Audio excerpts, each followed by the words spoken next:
Good afternoon. Today we are going to talk about the effectiveness of monetary and fiscal policy in the light of no limited, high and perfect capital mobility and with no sterilization. The tool that we are going to use is the ISLM framework. Now, if you recall from your first few years here, you studied about the ISLM framework. What it will do was that it would tell the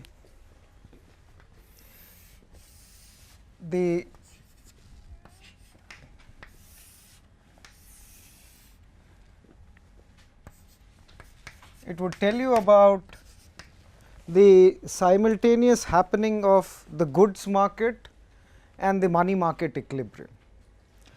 The IS curve showed different combinations of R and Y which would give you the goods market equilibrium, and LM showed different combinations of R and Y which gave the money market equilibrium.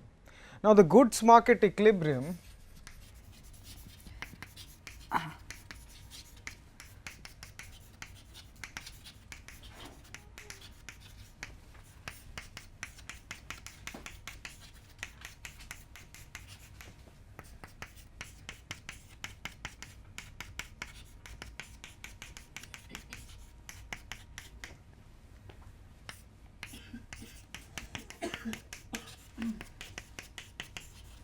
would happen if the savings, the taxes and the imports, these three together would be equal to the investments, the government expenditure on goods and services and exports. Now, you will see a rightward shift of the IS curve if the exports increases or if the government expenditure increases or there is an increase in the investments. If there is an increase in the taxes, it would have an impact on both consumption and savings. So, the savings would go down, but still S dash, which is the new savings after taxes are imposed, S dash plus T plus M would be such that you would see a leftward shift of the IS curves. This was the goods market equilibrium. So, the IS curve showed different combinations of R and Y which would give you the goods market equilibrium. If you I can go for how I get the IS curve, but probably because you have already read about this IS curve. So, only if there are queries and questions about how to get the IS curve, I will go into the derivation of IS curve. The other curve is the LM curve, which would show the money market equilibrium, and the money market equilibrium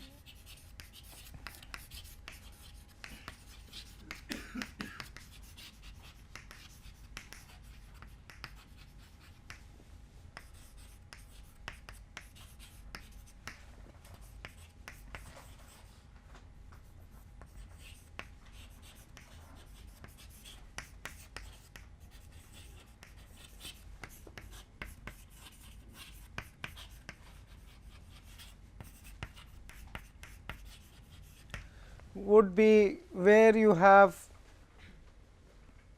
the real money demand equal to the real money supply, and traditionally you would demand money for two purposes. One was transaction demand, the other was for the speculative purpose. The transaction demand was a function of income and the speculative demand was a function of the interest rates. So, wherever you would have whenever you have money demand is equal to money supply, you would have a money market equilibrium. So, LM curve showed different combinations of R and Y which would give you the money market equilibrium. The point where these two curves intersect would give the equilibrium values of R and Y, which would give you two equilibriums. One is the goods market equilibrium and the other is the money market equilibrium. So, if I have time, I will go into the derivations of the IS curve and how would the IS curve shift to the right and left. But what you have to remember is that you are trying to depict this goods market equilibrium, and if there is an increase in government expenditure or exports, it would shift the IS curve to the right. And why would we see an increase in exports? Because say if you depreciate your currency, remember when you switch your expenditure from foreign to domestic goods, the idea is that it will increase exports. So, if exports, if you depreciate, exports would go up, the IS curve will shift to the right. If you appreciate your currency, exports would go down, the IS curve instead of shifting to the right will shift to the left. So, with this basic knowledge, and because you are all economic students, you have gone through this, I can come back to this into the and give you the derivation of IS and LM curve. But what I would like is you to understand the effectiveness of monetary and fiscal policy in the light of no limited, high and perfect capital mobility. And when you talk of capital mobility, it is like talking about investment in domestic or foreign bonds. So, if there is an outward investment, it's like you invest in foreign bonds, you switch from domestic to foreign bonds, and perfect capital mobility means you completely switch out of the domestic bonds into the foreign bonds. So, even if there is a small differential in terms of the interest rates, that differential will not last much, because if you assume that there is perfect substitutability between domestic and foreign bonds, as soon as the foreign interest rate is greater than the domestic interest rate, you will completely switch from domestic to foreign bonds. And as soon as you do it, that differential will not last long, and it would suddenly, it will immediately come wherein you would have the interest rates equal to the foreign interest rates. So, with this, let us discuss the first scenario, which is the effectiveness of the monetary policy, and we will see whether indeed monetary policy is effective in raising incomes and output in the light of no limited, high and perfect capital mobility. So, you can just see that if there is an increase in money supply, then this LM curve will shift to the right, even if you assume that there is no capital mobility. What will happen in the economy would be that the interest rates would go down and the incomes will go up. As soon as the incomes go up, the imports go up, so you have a balance of payment deficit. When you have a balance of payment deficit, we are in a world where in reality there is no sterilization. That means the changes in reserves do have an impact on the money supply.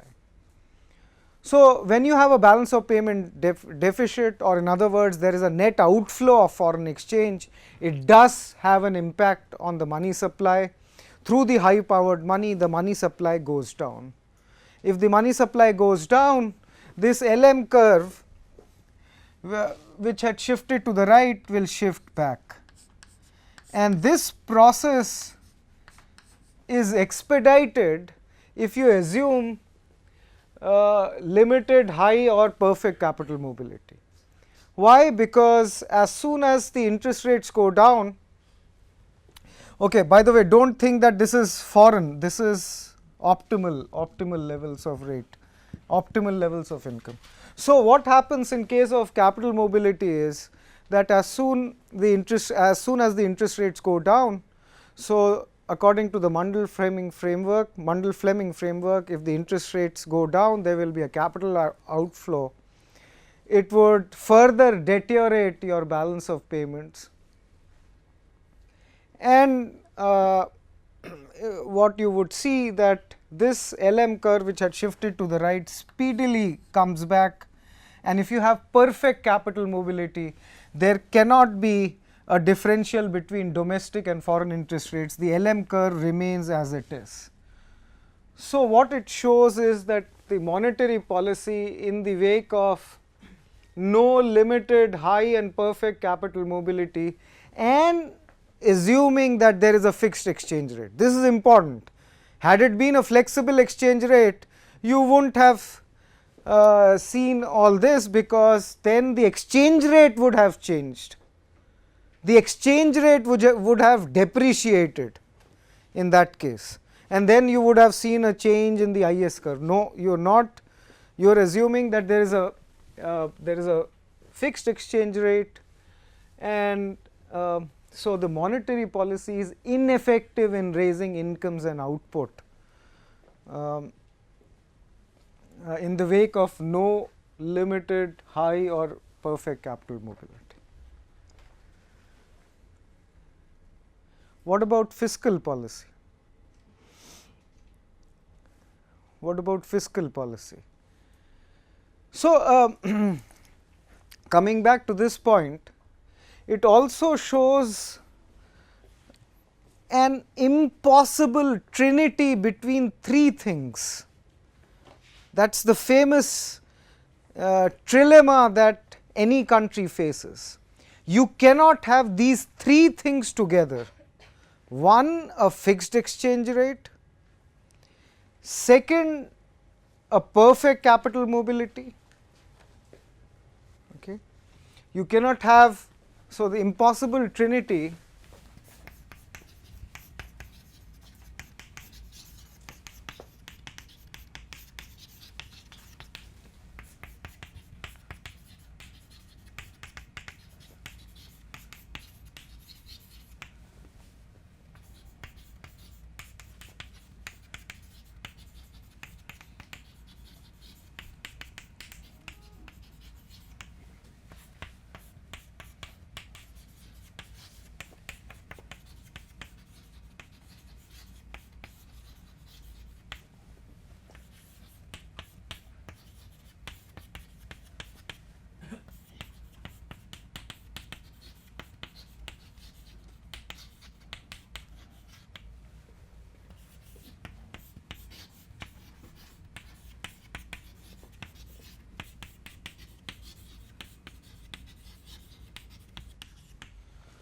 all countries try to solve this problem, which is called the impossible trinity of international trade and international finance. You cannot have all these three together. So, here this was an economy where they had expected that if they increase the money supply, maybe because there was some recession going on in the economy, they thought, okay, let us increase the money supply, let people have more money with them, let them demand more goods and services, that would increase output and employment in the long run. Never realizing that you have a fixed exchange rate, that means you have to maintain that parity, you have perfect capital mobility, and you want monetary independence because of the domestic reasons. You increased money supply. When you increased money supply, you had a fixed exchange rate and you had perfect capital mobility. You would realize that in this particular example, you compromised on the monetary independence, because you had increased money supply initially in the hope that output would increase, employment would increase, but then incomes went up, imports went up, you had a deficit, and if you have a balance of payment deficit, then someone has to intervene in the economy, because there is a net outflow of foreign exchange. Okay.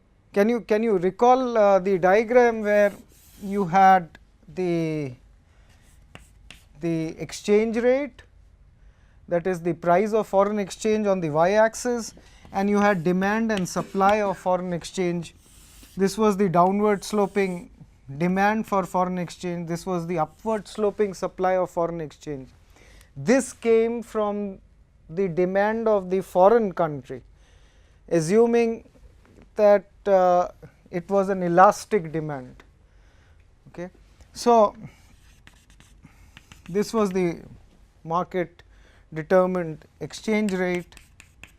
This is where the demand would equal supply. And so if you, when I say balance of payment deficit, I say there is a net outflow of foreign exchange. There is an excess demand for foreign exchange. So someone has to intervene to maintain this parity, because this is a fixed exchange rate. That someone is the central bank which intervenes to maintain that parity, but when it supplies this much of foreign exchange, it loses its reserves. And one of the sources for changes in high powered money was the change in the reserves. So as soon as the reserves went down, the high powered money went down, and when the high powered money went down, through the multiplier the money supply would go down. So your earlier plan to increase the money supply goes waste here, because one, incomes increased and it went, you had a balance of payment deficit, but then you lost reserves, it led to a decrease in money supply. So you compromised on this monetary independence. So in a fixed exchange rate regime, right, you compromise on monetary independence. That is what happens in Europe also, because everyone is pegged, or everyone, at least the Eurozone members follow a common currency called euro. That is like a hard peg. Each currency of yours, your domestic currency, is pegged to euro. That is like a hard peg. There you have a fixed exchange rate, you have a perfect capital mobility, but you compromise on monetary independence. That is the reason that at least 3 countries in Europe did not want to compromise their position on monetary independence. That was United Kingdom, Denmark and Sweden. Okay. So, so United Kingdom and Denmark opted out of the exchange rate mechanism. Okay. As soon as the first thing that you do is, when you enter the euro, you have to fix your exchange rate, you have to tie your currency with that common currency euro, and then you need to see that your currency is stabilized. There is not much change in the price of the foreign exchange. But then everyone struggles there. They compromise, at least in Europe they compromise on this monetary independence. So every country, whether it is India or any of the other 188 countries of the world, they are all trying to solve this trilemma. They need, if you cannot have all these 3 together. You can have fixed exchange rate, you can have monetary independence, but then you have to compromise on the perfect capital mobility. So there are countries like India who want monetary independence, and it is not a fixed exchange rate. India's exchange rate is like a managed exchange rate, where the RBI intervenes just to have an orderly markets. So you have monetary independence, it's a managed floating. We try to maintain an exchange rate, but within a band which is not explicit. We do not say that we will move our currency within a band, no. Okay, but we only say that there should be no speculation in the foreign exchange market should be in order. That is all that we say. So it is called the managed floating or the dirty float. There are some other countries which have a crawling peg, where your exchange rate moves according to certain parameters. We already saw when we discussed uncovered interest parity that exchange rate moves because of the differential interest rates. Okay. And then throughout this course, and in another 1 month, you will see that exchange rate moves is a function of many variables: differential interest rates, differential inflation, differential outputs, differential money supply, movements in the other exchange rates and so on. We are not crawling peg, we have a managed floating, but when we compromise on this, we compromise on perfect capital mobility. We have at least for certain transactions in the capital account, we have certain reservations. Okay. So, for example, if you wish to buy shares in the foreign company or in the foreign country, you cannot do it. You cannot do it. You are not allowed to do it. Okay. That is like reservations. You cannot invest in securities outside. Companies can do, and that too is a recent phenomenon. So, capital account liberalization is a recent phenomena, even for the developed nations. So, we have full convertibility as far as all transactions are all transactions related to the current account, but we do not have perfect capital mobility in relation to the items related to the capital account. So, there was one committee which went into this question, that whether we should have a capital account liberalization or not. That was the S.S. Tarapore committee, and it submitted its report in 1999, but since then nothing has happened. The present Prime Minister is very eager to have this perfect capital mobility, but then there are so many other things which are happening in the economy that you have some sort of a policy paralysis. You can't focus on the reforms that you want. So, that is about the non-effectiveness of the monetary policy in the light of no limited, high and perfect capital mobility. Now, try to think of the fiscal policy. Now, what I would ask you is that there is a handout that I have given to you, because there is a shift of the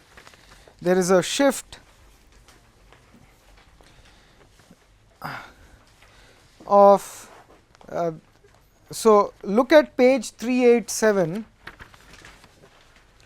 and see what happens if fiscal policy is used under a pegged exchange rate. So, you reduce the tax rates. When you reduce the tax rates, you would see a rightward shift of the IS curves. Now, here you need to make a distinction between no capital mobility. You have to make a distinction between no capital mobility, limited capital mobility and perfect capital mobility. When there is no capital mobility, now I am making a small change in this diagram. Now, we do not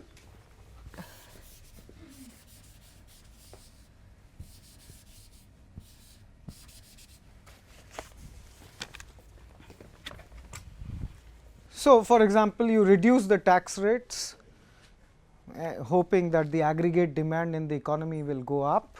This is a fixed exchange rate. So, the IS curve shifts here. In the short run, you see that the interest rates go up, the incomes go up. Now, assume that there is no capital mobility. What do you think will happen in the economy? Incomes have gone up, so surely imports will go up. If imports go up, there is a balance of payment deficit. If there is a balance of payment deficit and there is no capital mobility, there will be something which happens to the LM curve, because if you have a balance of payment deficit, the central government will lose reserves, the money supply would reduce, and the LM curve shifts to the left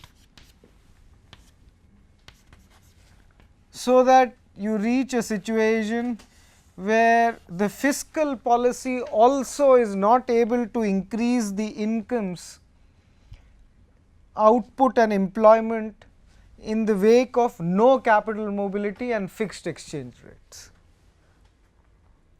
But as soon as you bring in capital mobility, see what happens, because the interest rates have gone up. Recalling the Mundell-Fleming framework, if the interest rates go up, there will be capital flows coming in. If there will be a capital flow coming in, you can think of a situation where the money supply increases on the one hand, and on the other hand, remember, the increase in incomes led to deficit and a decrease in money supply. So, you can have a situation where everything negates itself such that the LM curve remains where it is. This LM curve remains where it is. So, your income increases, interest rates go up, and your current account is in balance, because there were two forces working opposite to each other. One was a balance of payment deficit, which led to a decrease in money supply, but then higher interest rate led to an increase in capital coming in. So, there can be a situation where there is no change in the money supply, LM curve remains as it is. So, with capital mobility, you see a situation where the incomes go up. So, fiscal policy is effective in raising incomes and output and employment in the light of capital mobility. What do you think will happen if there is perfect capital mobility? When there is perfect capital mobility, you would see an increase because the interest rates go up. As soon as the interest rates go up, there will be a complete switch over from foreign bonds to domestic bonds. You will see an inward foreign capital coming in, and it would be to a level that you would see a balance of payment surplus, and your LM curve will now shift to the right such that you see a greater increase in incomes, but your interest rates remain as it is because you have perfect capital mobility. So, fiscal policy becomes completely effective in the light of perfect capital mobility and a fixed exchange rate.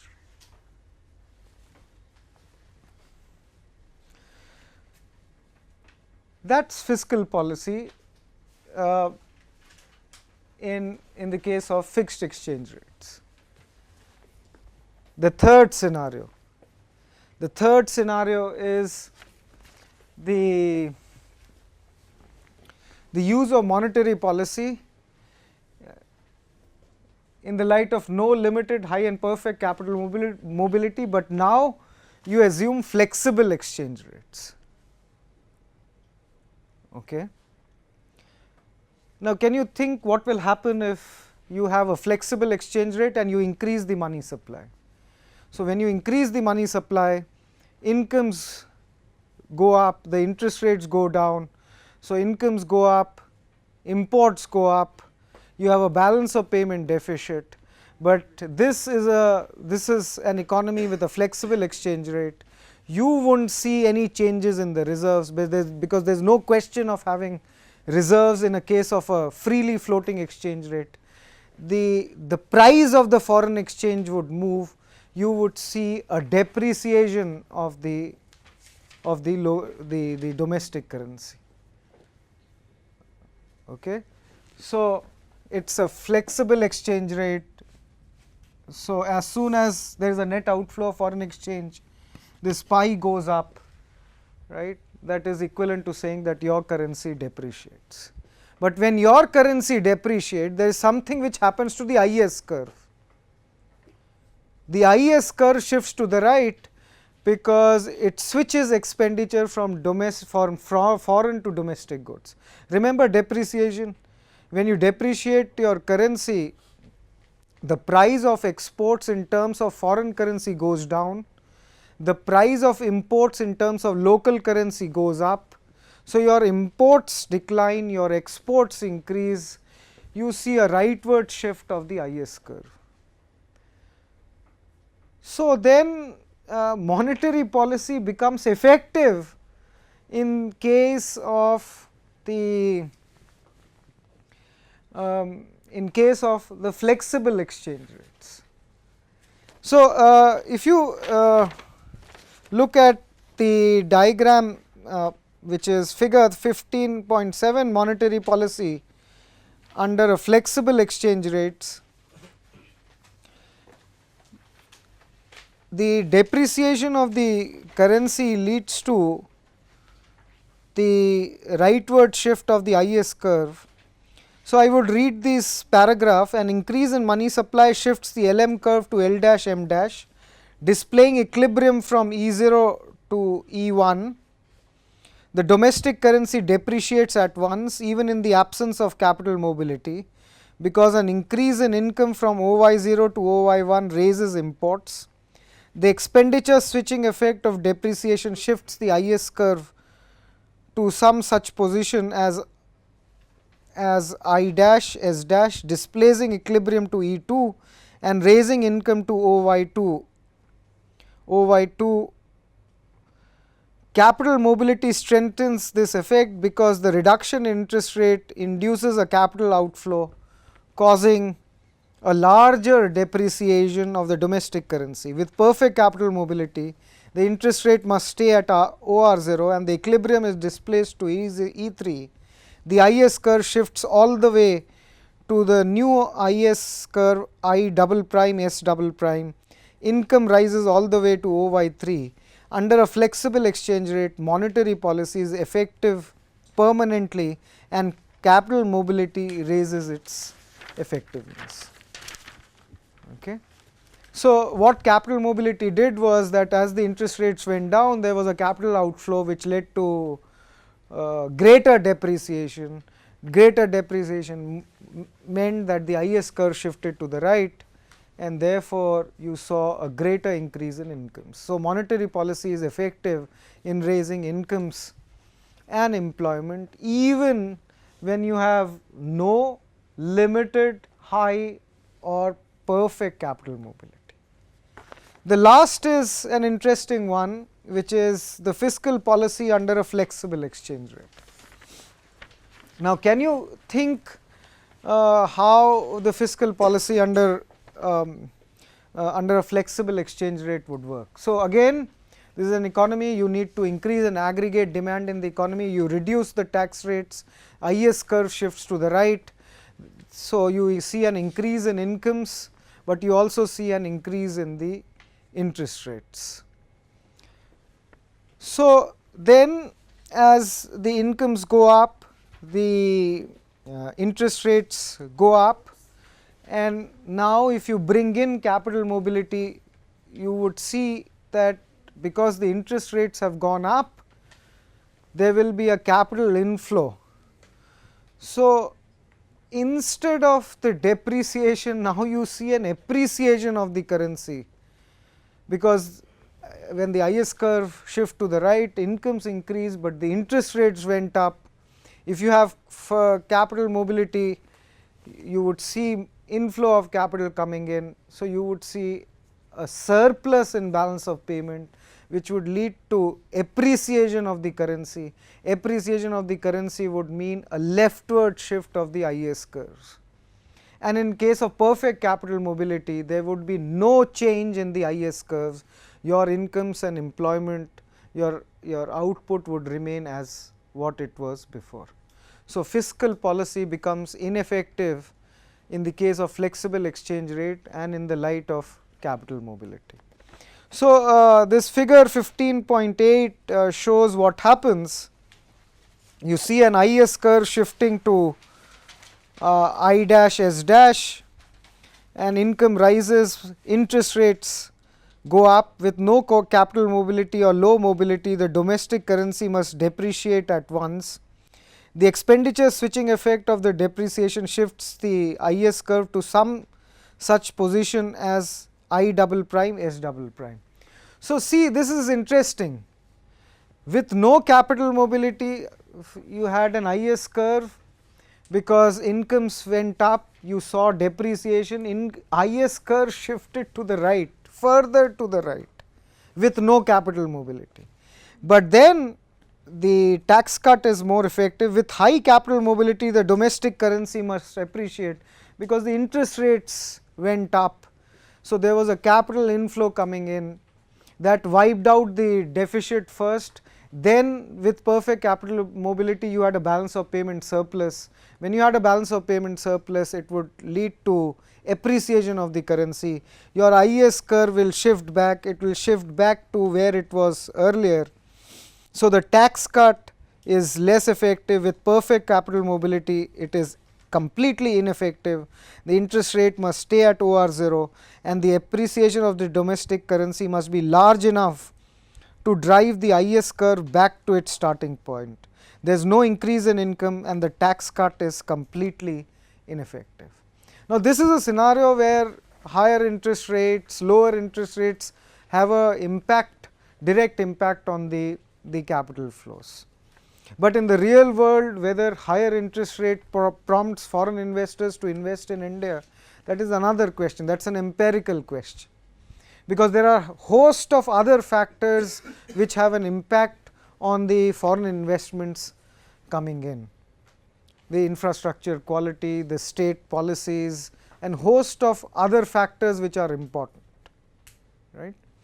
But these are some basic results about the effectiveness of the monetary and fiscal policy. So, I will end up here. If we will discuss some other topics, a new chapter tomorrow.